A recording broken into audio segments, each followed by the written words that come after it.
Welcome dear students. इस video में मैं आपसे डीओई के द्वारा संस्कृत का जो सिलेबस क्लास 9th का है ना, जो 2026-27 का है, मेंशन किया गया उसी को मैं बताने जा रहा हूँ।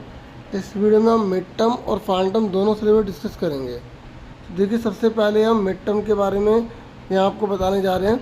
अच्छा, इस बार ना ये जो मिड टर्म का सिलेबस आपको मेंशन किया गया है ना, और जो फाइनल टर्म का मेंशन किया गया है, वो पेपर फॉर्मेट में किया गया है कि जैसे क्वेश्चन नंबर 1 आपका आंसरिंग पैसेज रहने वाला है, दूसरा तीसरा चौथा जो है वो रचनात्मक कार्य में, मतलब ग्रामर सारी आपकी आएगी।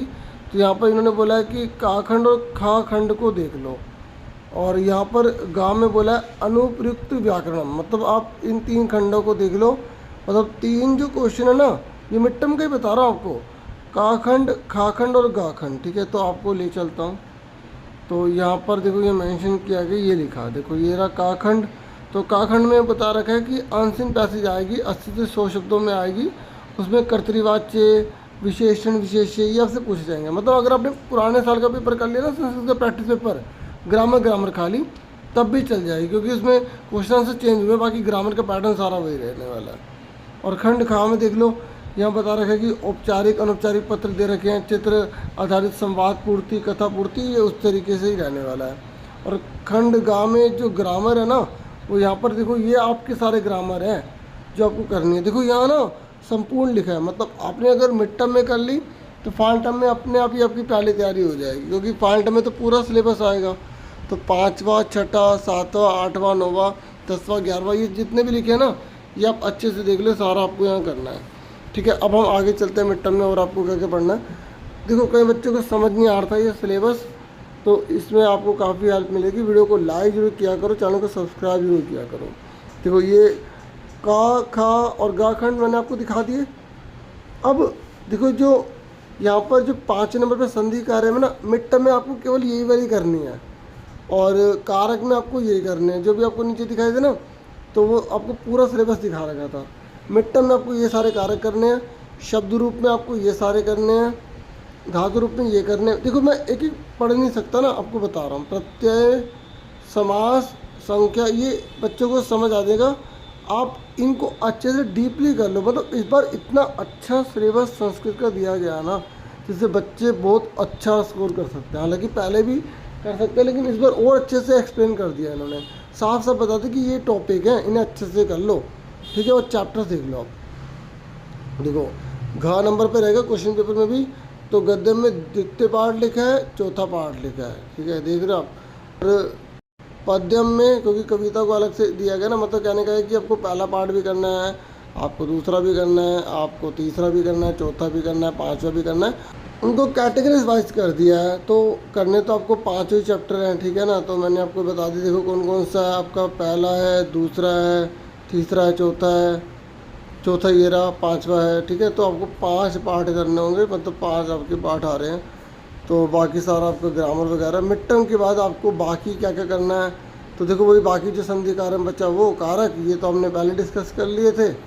ठीक है, और शब्द रूप में ये जो बाकी हैं, धातु रूप, प्रत्यय, लेकिन फाइनल में सारा करना पड़ेगा। ये बचा हुआ आपको बाद में करवा रहे हैं। ठीक है, सारा देख लो, ये सारा सिलेबस है। ठीक है, और फाइनल टर्म में आपको पूरा सिलेबस ही करना पड़ेगा, मिड टर्म का भी, और बाकी बचा। और चैप्टर देख लो, वही 7वां भी है, 6ठा भी है। ठीक है, और देखो ये देखो यहाँ पर सारे हैं, 8वां है, 9वां है ना, और 10वां भी है, ये रहा 10वां, और ये रहा 11वां। ठीक है, तो आपको सारे पार्ट करने पड़ेंगे, बाकी बचे मतलब पूरा सिलेबस आएगा। और बिल्कुल सेम पेपर के जो पैटर्न के अकॉर्डिंग है वैसे देने वाले क्वेश्चन ये। ठीक है, और इतना ही था इस वीडियो में। वीडियो को लाइक, चैनल को सब्सक्राइब करना मत भूलना। ये मैंने आपको पहले समझा दिया क्या था, कैसे था, क्यों था। ठीक है, बाकी यहाँ बता रखा है कि जो खंड घा होगा ना, उसमें पैसेज वगैरह भी दी जाएंगी। ठीक है, और जो है आपको मतलब पुराने साल का पेपर आप अच्छे से करना है। उसमें श्लोक भी होंगे, उसमें वाक्य रेखांकित भी होंगे, प्रश्न होंगे उसमें। इस तरीके से यहाँ बता रखा है कि पेपर कैसे देंगे। तो आपको समझ में आ गया ना, मिड टर्म में आपको क्या क्या करना है, फाइनल टर्म में क्या करना है। वीडियो को दोबारा भी देख सकते हैं, सुन सकते हैं, समझ सकते हैं। और भी सब्जेक्ट की वीडियो बना दी है। वीडियो को लाइक करता करो, चैनल को सब्सक्राइब करता करो। Thank you for watching and listening carefully. Take care yourself dear students. नमस्ते। उनको कैटेगरीज वाइज कर दिया है। तो करने तो आपको 5 ही चैप्टर हैं, ठीक है ना। तो मैंने आपको बता दी, देखो कौन कौन सा है आपका। पहला है, दूसरा है, तीसरा है, चौथा ये रहा, 5वां है, ठीक है। तो आपको 5 पार्ट करने होंगे, मतलब 5 आपके पार्ट आ रहे हैं। तो बाकी सारा आपका ग्रामर वगैरह। मिड टर्म के बाद आपको बाकी क्या क्या करना है, तो देखो वही बाकी जो संधि कारक बचा, वो कारक ये तो हमने पहले डिस्कस कर लिए थे, ठीक है। और शब्द रूप में ये जो बाकी हैं, धातु रूप, प्रत्यय, लेकिन पार्ट में सारा करना पड़ेगा, ये बचा हुआ आपको बाद में करवा रहे हैं, ठीक है। सारा देख लो, ये सारा सिलेबस है, ठीक है।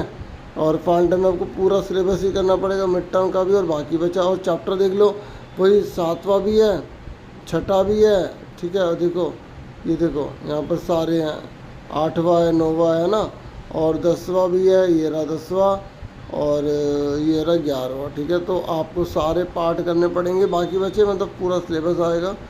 और बिल्कुल सेम पेपर के जो पैटर्न के अकॉर्डिंग है वैसे देने वाले क्वेश्चन ये, ठीक है। और इतना ही था इस वीडियो में। वीडियो को लाइक, चैनल को सब्सक्राइब करना मत भूलना। ये मैंने आपको पहले समझा दिए क्या था, कैसे था, क्यों था, ठीक है। बाकी यहाँ बता रखा है कि जो खंड घा होगा ना, उसमें पैसेज वगैरह भी दी जाएंगी, ठीक है। और जो है आपको मतलब पुराने साल का पेपर आप अच्छे से करना, उसमें श्लोक भी होंगे, उसमें वाक्य रेखांकित भी होंगे, प्रश्न होंगे उसमें। इस तरीके से यहाँ बता रखा है कि पेपर कैसे देंगे। तो आपको समझ में आ गया ना, मिड टर्म में आपको क्या क्या करना है, फाइनल टर्म में क्या करना है। वीडियो को दोबारा भी देख सकते हैं, सुन सकते हैं, समझ सकते हैं। और भी सब्जेक्ट की वीडियो बना दी है। वीडियो को लाइक करता करो, चैनल को सब्सक्राइब करता करो। Thank you for watching and listening carefully. Take care yourself dear students.